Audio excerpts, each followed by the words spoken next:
Sabi nung panganay ko, sabi niya, pa, ako na lang walang tablet sa amin. Sabi ko, good job.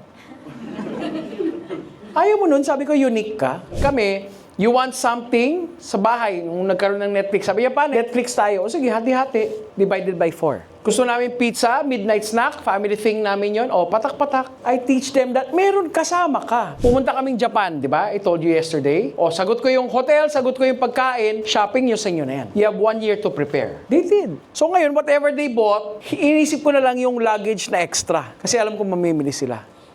Kasi may danger yung binigay mo lahat. So my principle is, work with me. Dalawang bagay lang ako hindi nagtipid. Number 1, studies. Anything about school, experiences in school, books to buy, non-negotiable. Number 2, anything about food. Anything they want, sige, kain, larga tayo dyan. But everything else, you have to work for it. Kaya yung mga anak ko matipid. Pag gusto mag-Starbucks, kung ako magbabayad, lalarga. Pero pag sila magbabayad, wala, ano lang tayo, tubig lang tayo.